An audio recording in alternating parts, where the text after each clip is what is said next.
Hey team, well, have a look at the weather. Spring has sprung and it is time to get started on the lawn renovation.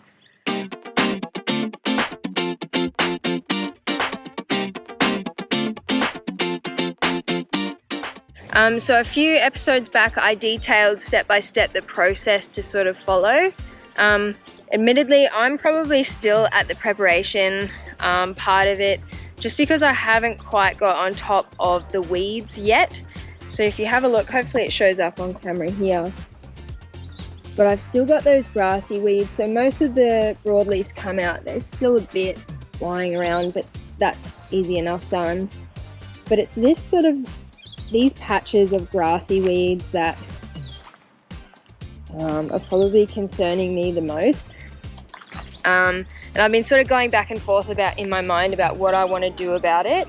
But I'm going to bite the bullet. You might think I'm crazy, that's fine, you're probably right. But I think I'm going to get out some glyphosate, so some Roundup, and just the areas where those grassy weeds are super concentrated, I'm just going to spray those areas out.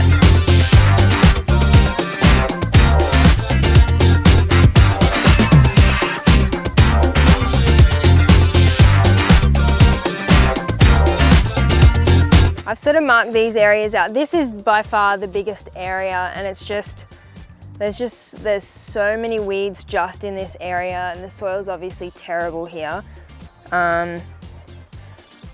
This is sort of green cooch just here growing, so that's why I figure I'll get rid of that as well. And then what I'm thinking, I'm happy to be the guinea pig, then what I'm thinking is I'm going to scarify this, aerate it. This is after I round up.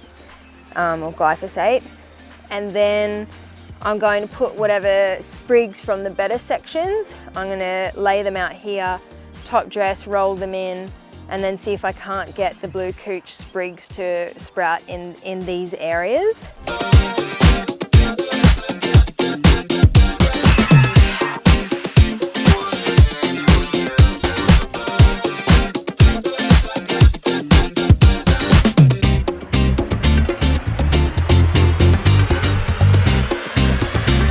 So the time has finally come to get started on the lawn reno and actually start using the pieces of equipment. So this one right here is a Ryan Renovation scarifier. So basically this will remove thatch out of the ground. Usually I would start by scalping, but hopefully I should have just explained it. I'm doing it the opposite way around now because I want more leaf attached to the plant basically, so then it's got a better chance of actually taking when I sprig.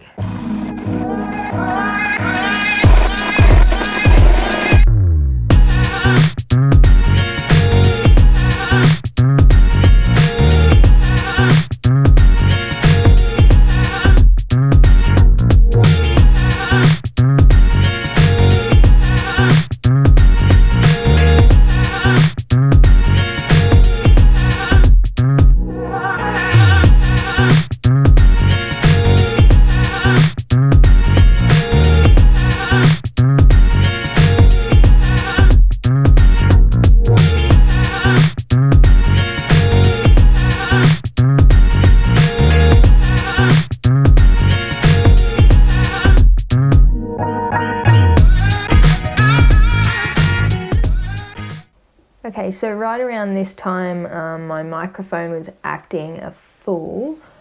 So what I'm saying here is basically that I'm now going to restart the whole reno process and follow it like you should be following it. So after weed control, you scalp, you scarify, core aerate, and then top dress. And then your final step is the insurance policy, which I'll also cover. So I've got out the Big Bob, Super Swift Big Bob utility mower that I've just bought. It's a dedicated scalping mower, well that's what I'll be using it for. So scalping is giving your lawn a bit of a buzz cut. So things to be mindful of, if you have buffalo, you need to keep some green on there. You don't want to hit it really low.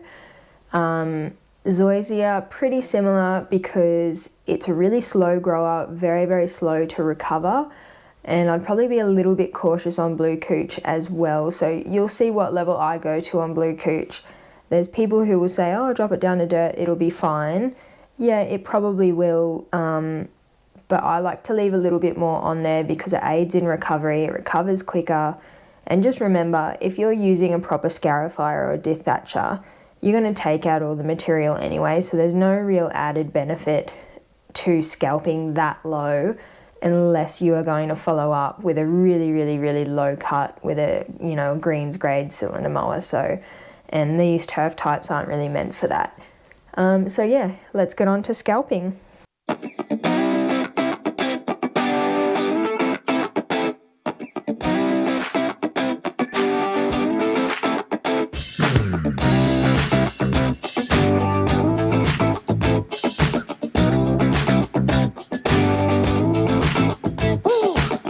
I get caught up in emotions.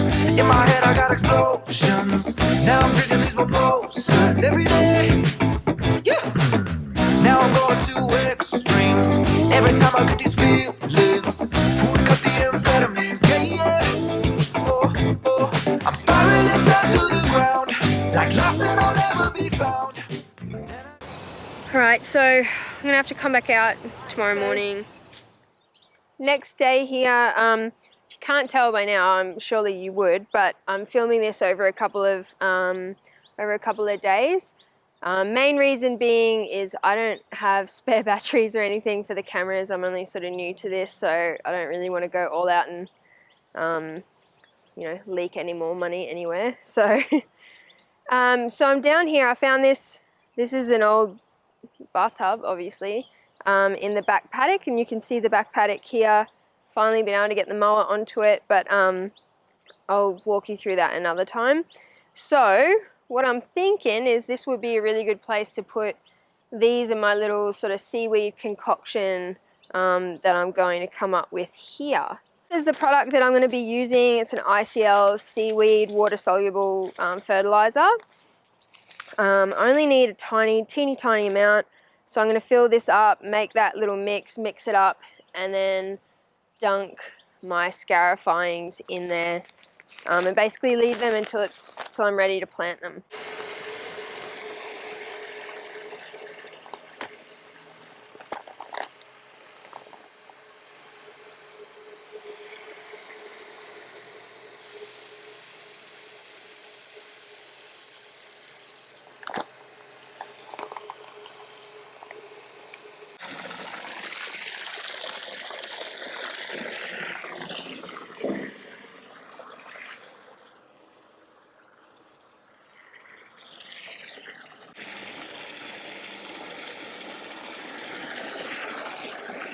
But this is the type of thing for sprigging that you want to do. So this is why we left it a little bit longer when I scarified. So you're going to have that green leaf there. So once we actually put that down onto sort of like the tilled soil base, we'll put that down, put some fertilizer down with it, and then top dress over it with sand. Then once you sort of compact it and make sure that these roots come into contact with the soil, that's basically when it'll start hopefully taking root, and these little green shoots will then help it photosynthesize as well and sort of creep up above the top dress. So yeah, this is a really good example of what we're actually after. So we're back out here now. So as you can see, I've scalped in one direction and then I've gone across and done the other direction. So now I've got to clean this up with a mower with a catcher on it. The walker mower and I are currently not on speaking terms because the blades are hitting the mulch plug when I try to change it over for catching. So I thought I was a genius, joke's on me. So now I've got to do it with the push mower.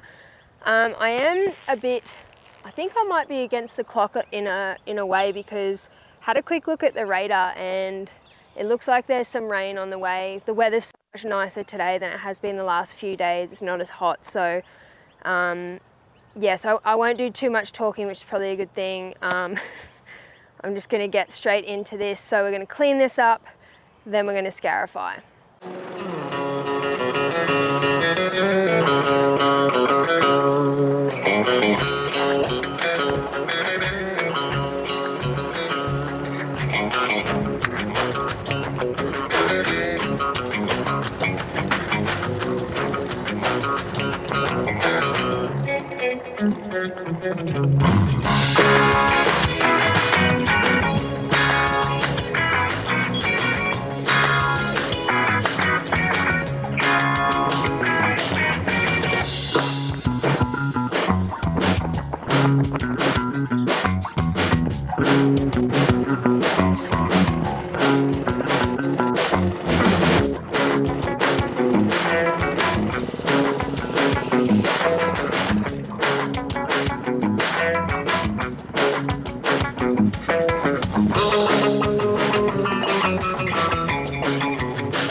So that is a very dirty, dusty process.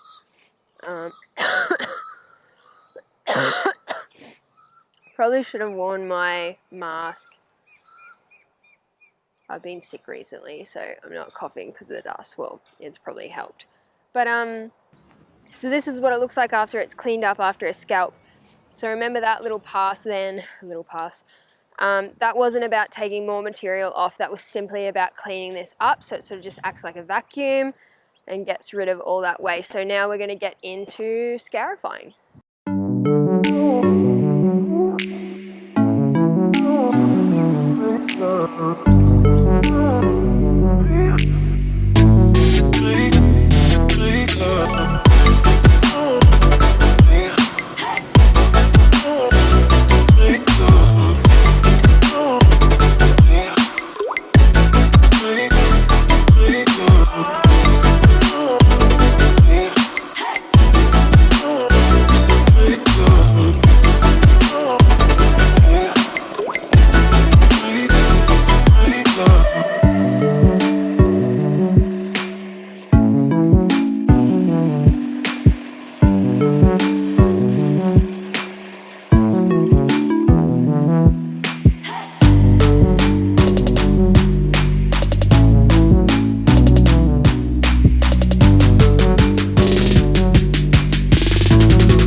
So I just went by this section here, and I'm sort of sacrificing the scarifier to try and bring up the rocks. Got me a few times pretty well in the shins, so that's why you'll probably see me dancing around beside the thing. But check this out.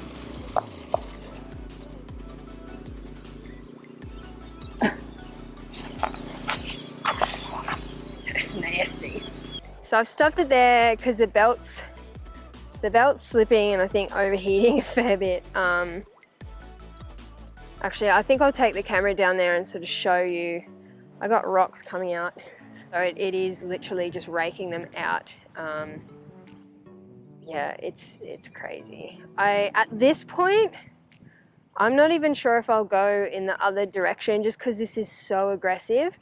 But I am going much deeper just to try and clear out those rocks, but I think I might just stay in just going in this one direction because I am going to do another reno soon, straight away, just to totally change up this soil structure as much as I can and as quickly as I can.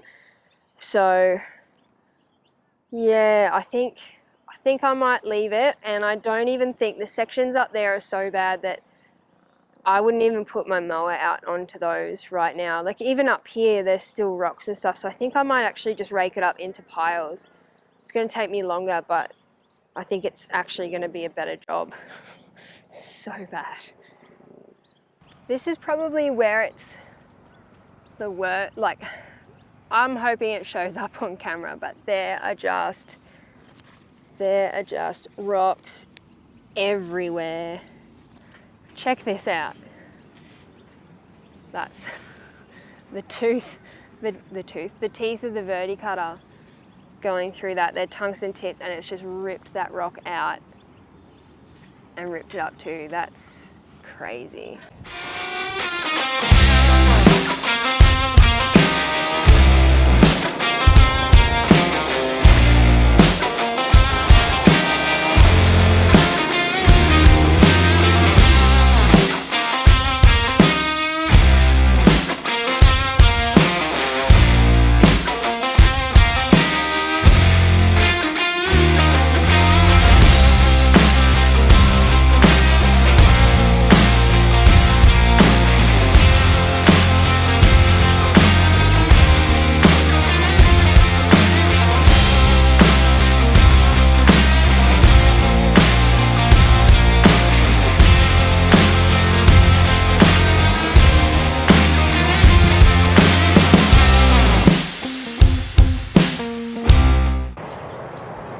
So just finished off the scarifying.